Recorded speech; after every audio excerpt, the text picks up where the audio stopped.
Brand Keralam. കേരളത്തിൽ ഉണ്ടാക്കുന്ന പ്രോഡക്റ്റുകൾ ഇനി തിരിച്ചറിയണം. കേരള മാർക്ക് കൊടുക്കും, ബ്രാൻഡ് മെയ്ഡ് ഇൻ കേരള. അതിന് ഒരു സർട്ടിഫിക്കറ്റ് കൊടുക്കും. ആ സർട്ടിഫിക്കറ്റ് കൊടുത്ത് കേരള ബ്രാൻഡ് എന്ന് പറയുന്ന നമ്മുടെ ഇവിടെ ഉൽപ്പാദിപ്പിക്കുന്ന മുഴുവൻ സാധനങ്ങൾ നല്ല രീതിയിൽ ക്വാളിറ്റിയുള്ള സാധനങ്ങൾക്ക് ആ ക്വാളിറ്റി പരിശോധിച്ച് സർട്ടിഫിക്കറ്റ് കൊടുത്ത് കേരളത്തിൽ ഉൽപ്പാദിപ്പിക്കുന്ന ഉൽപ്പന്നങ്ങൾക്ക് വലിയ മാർക്കറ്റ് ഉണ്ടാക്കാനുള്ള ഒരു വലിയ സ്റ്റെപ്പാണ്. അത് യാഥാർത്ഥ്യമാകുമ്പോൾ കേരളത്തിലെ കാർഷിക ഉൽപ്പന്നങ്ങൾക്ക് വാല്യൂ ആഡഡ് പ്രോഡക്റ്റ് ഉണ്ടാവും, മൂല്യവർദ്ധിത ഉൽപ്പന്നങ്ങൾ കേരളത്തിൽ ഉണ്ടാവും നിരവധി കാര്യങ്ങൾക്ക്. അതുപോലെ നഗരവികസനം, നഗരങ്ങളെ കേന്ദ്രീകരിച്ചുകൊണ്ടാണ് ഇപ്പോൾ ഒരു വലിയ മാറ്റം ലോകത്ത് എല്ലായിടത്തും ഉണ്ടാകുന്നത്. അതിനാണ് Kerala urban growth mission, public transport ഉൾപ്പെടെയുള്ള കാര്യങ്ങൾ ചെയ്യാം. ടൂറിസം രംഗത്ത് ടൂറിസത്തിന് ഒരു ഇൻഡസ്ട്രി ആകാൻ ഒരുപാട് ആനുകൂല്യങ്ങൾ ടൂറിസം രംഗത്ത് പ്രവർത്തിക്കുന്നവർക്ക് ഇൻവെസ്റ്റ് ചെയ്യുന്നവർക്ക് ഉണ്ടാവും. എല്ലാ ടൂറിസം സാധ്യതകളെയും പ്രയോജനപ്പെടുത്തും.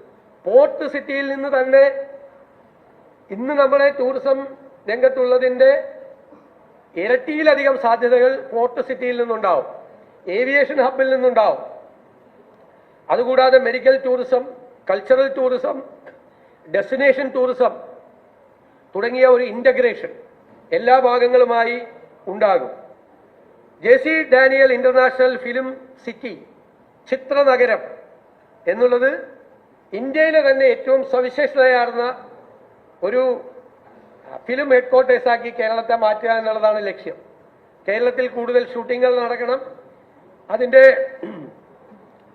ഷൂട്ടിങ്ങിന് മുമ്പും ഷൂട്ടിങ്ങിന് ശേഷവുമുള്ള അതിൻ്റെ പ്രവർത്തനങ്ങൾ, എഡിറ്റിംഗ് ഉൾപ്പെടെ, ക്യാമറ ഉൾപ്പെടെ ഉള്ള മുഴുവൻ കാര്യങ്ങൾ, ഡബ്ബിംഗ് ഉൾപ്പെടെയുള്ള കാര്യങ്ങൾ നടത്താൻ വേണ്ടിയിട്ടുള്ള അത്യാധുനികമായ സംവിധാനങ്ങൾ ഉള്ള ഒരു വലിയ മോഡേൺ ഫിലിം സിറ്റി ആയിരിക്കും ചിത്ര നഗരം. അതുപോലെ MT വാസുദേവൻ നായരുടെ സ്മരണയ്ക്കായുള്ള ഒരു കൾച്ചറൽ പാർക്ക്, ആ കൾച്ചറൽ പാർക്ക് വലിയ ഉദ്ദേശത്തോടു കൂടിയാണ് ചെയ്യുന്നത്. അത് കൾച്ചറൽ ടൂറിസത്തിന്റെ ഭാഗമായിട്ടൊരു ഡെസ്റ്റിനേഷൻ പോയിന്റ് ആവും.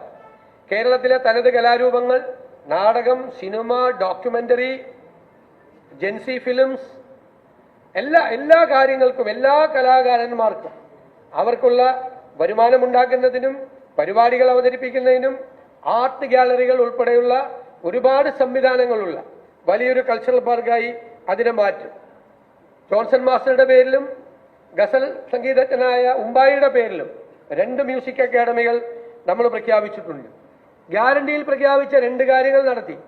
ഇനി മൂന്നാമത്തത് ഉമ്മൻചാണ്ടി ആരോഗ്യ ഇൻഷുറൻസ് പദ്ധതി നടപ്പിലാക്കുന്നതിനുള്ള പ്രാരംഭ നടപടികൾ നമ്മൾ ആരംഭിച്ചു. കേരളത്തിന്റെ ഭക്ഷണത്തെ പ്രോത്സാഹിപ്പിക്കാനുള്ള പാചകകലാ ഇൻസ്റ്റിറ്റ്യൂട്ട് ഉണ്ട്. പ്രകൃതി ദുരന്തങ്ങളെ നേരിടാൻ, കാലാവസ്ഥാ വ്യതിയാനം ഉണ്ടാക്കുന്ന ദുരന്തങ്ങളെ അഭിമുഖീകരിക്കാൻ ഏറ്റവും ആധുനികവൽക്കരിച്ച എല്ലാ സംവിധാനങ്ങളോടും കൂടിയ പ്രഡിക്ഷൻ ഉൾപ്പെടെ എല്ലാ കാര്യങ്ങളും നടത്താൻ കഴിയുന്ന തരത്തിലുള്ള കേരള ഡിസാസ്റ്റർ റെസിലിയൻസ് സെന്റർ, അതൊരു വലിയ സ്റ്റെപ്പാണ്. ഇന്ത്യയിലെ മറ്റ് സംസ്ഥാനങ്ങളൊന്നും ചെയ്യാത്തൊരു വലിയ സ്റ്റെപ്പാണ്. അതുപോലെ പ്രവാസികളുടെ റെമിറ്റൻസ് ഇക്കോണമി, അത് ഇൻവെസ്റ്റ്മെന്റ് ഇക്കോണമിയാക്കി മാറ്റി അവരുടെ പങ്കാളിത്തം കേരളത്തിലെ വികസന കാര്യത്തിൽ PPP മോഡലുകളിൽ എല്ലാം പ്രവാസികളെ, അതിലെ പണക്കാരായിട്ടുള്ള ആളുകളെ മാത്രമല്ല ഇടത്തരക്കാരെ കൂടി വികസനത്തിൽ പങ്കാളികളാക്കും. അതിനു വേണ്ടിയിട്ടുള്ള പബ്ലിക് ഇഷ്യൂ ചെയ്യും, ഷെയർ ഉണ്ടാകും. അവർ തിരിച്ചു മടങ്ങി വരുമ്പോൾ അവർക്കൊന്നുമില്ല എന്നുള്ളൊരവസ്ഥ ഉണ്ടാകാൻ പാടില്ല. അതേ അവസരം സംസ്ഥാനത്തിന്റെ സമ്പദ് വ്യവസ്ഥയെ കെട്ടിപ്പടുക്കാൻ വലിയൊരു പങ്ക് പ്രവാസികൾക്ക് വഹിക്കാൻ കഴിയും. തിരുവനന്തപുരം, കോഴിക്കോട് ലൈറ്റ് മെട്രോ പദ്ധതിയും അതുപോലെയുള്ള പദ്ധതിയാണ്.